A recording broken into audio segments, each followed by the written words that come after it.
श्री गणेश अथर्वशीर्ष गणपति उपासना का एक अत्यंत पवित्र और शक्तिशाली ग्रंथ है।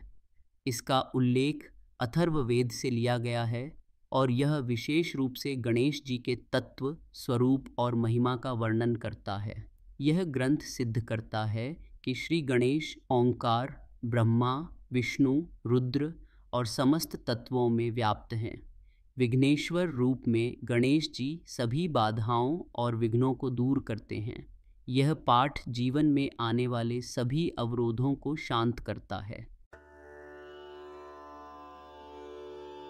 ओम नमस्ते गणपतये। त्वमेव प्रत्यक्षं तत्त्वमसि, त्वमेव केवलं कर्तासि, त्वमेव केवलं धर्तासि, त्वमेव केवलं हर्तासि, त्वमेव सर्वं खल्विदं ब्रह्मासि, त्वं साक्षादात्मासि नित्यं ऋतं वच्मि, सत्यं वच्मि।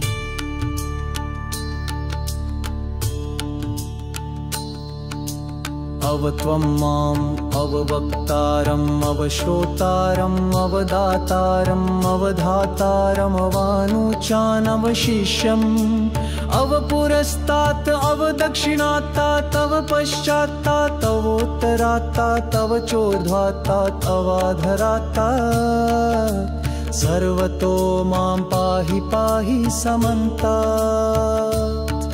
त्वं वाञ्छमयस्त्वं चिन्मयः, त्वमानन्दमयस्त्वं ब्रह्ममयः, त्वं सच्चिदानन्दाद्वितीयोऽसि, त्वं प्रत्यक्षं ब्रह्मासि, त्वं ज्ञानमयो विज्ञानमयोऽसि। सर्वं जगदिदं त्वत्तो जायते, सर्वं जगदिदं त्वत्तस्तिष्ठति, सर्वं जगदिदं त्वरिलयमेष्यति, सर्वं जगदिदं त्वरि प्रत्यति। त्वं भूमिरापो नुलो निलो नभवं चत्वारि वाक्पदानि, त्वं गुणत्रयातीतः, त्वम् अवस्थात्रयातीतः, त्वं देहत्रयातीतः, त्वं कालत्रयातीतः, त्वं मूलाधारस्थितोऽसि नित्यं, त्वं शक्तित्रयात्मकं, त्वां योगिनो ध्यायन्ति ब्रह्मा तं विष्णुस्तं रुद्रस्त्वं द्रस्त्वमग्निस्तं वायुस्तं सूर्यस्तं चन्द्रमास्तं ब्रह्म भूर्भुवः सुवरोम्। गणादिं पूर्वमुच्चार्य वर्णादिस्तदनन्तरम् अनुस्वारः परतरः अर्धेन्दुलसितं तारेण रद्धम् एतत्तवमनुस्वरूपं। गकारः पूर्वरूपम् अकारो मध्यरूपम् अनुस्वारश्चान्त्यरूपं बिन्दुरुत्तरूपम्। नादसन्धानं सगहिता सन्धिहा सैषा गणेशविद्या। गणकर्षिः निचृद्गायत्री छन्दः गणपतिर्देवता। ॐ गं गणपतये नमः। एकदन्ताय विद्महे वक्रतुण्डाय धीमहि तन्नो दन्तिः प्रचोदयात्। एकदन्तं चतुर्हस्तं पाशमङ्कुशधारिणं रदं च वरदं हस्तैर्बिभाणं मूषकध्वजं। रक्तं लम्बोदरं शूर्पकर्णकं रक्तवाससं। रक्तगन्धानुलिपत्ताङ्गं रक्तपुष्पैः सुपूजितं। भक्तानुकम्पिनं देवं जगत्कारणमच्युतं। आविर्भूतं च सृष्ट्यादौ प्रकृतेः पुरुषात् परम् एवं ध्यायति यो नित्यं स योगी योगिनावरः। ॐ नमो व्रातपतये नमो गणपतये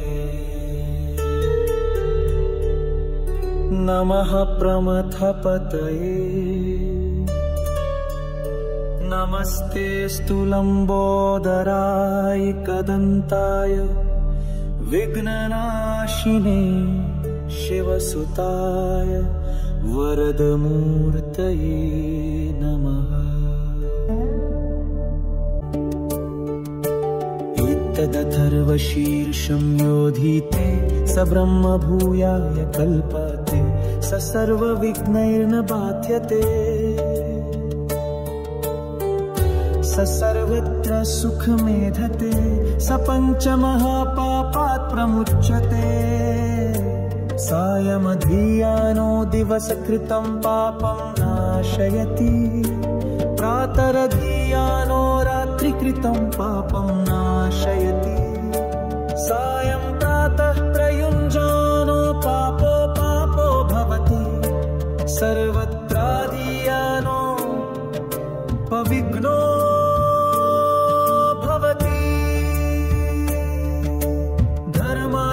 धर्मार्थकाममोक्षं च विन्दति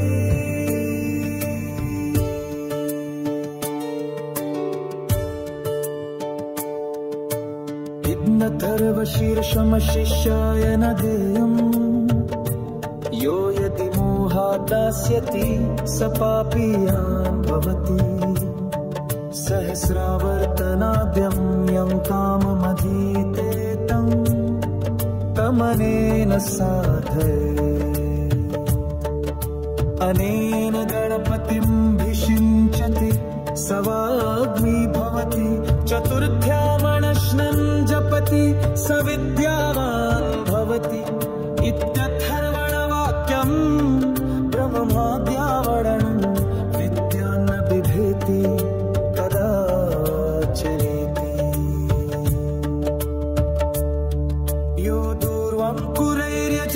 स वैश्रवणोपमो भवति यो लाजेर्यजति स यशोवान् भवति स मेधावान् भवति यो मोदकसहस्रेण यजति स वाञ्छितफलमवाप्नोति यः साध्यसमिद्भिर्यजति स सर्वं लभते स सर्वं लभते। अष्टो ब्राह्मणान् सम्यक् ग्राहयित्वा सूर्यवर्चस्वी भवति सूर्यग्रहे महानद्यां प्रतिमासन्निधौ वा जप्त्वा सिद्धमन्त्रो भवति महाविघ्नात् प्रमुच्यते महादोषात् प्रमुच्यते महाप्रत्यवायात् प्रमुच्यते स सर्वविद् भवति स सर्वविद् भवति। वेद इत्युपनिषत्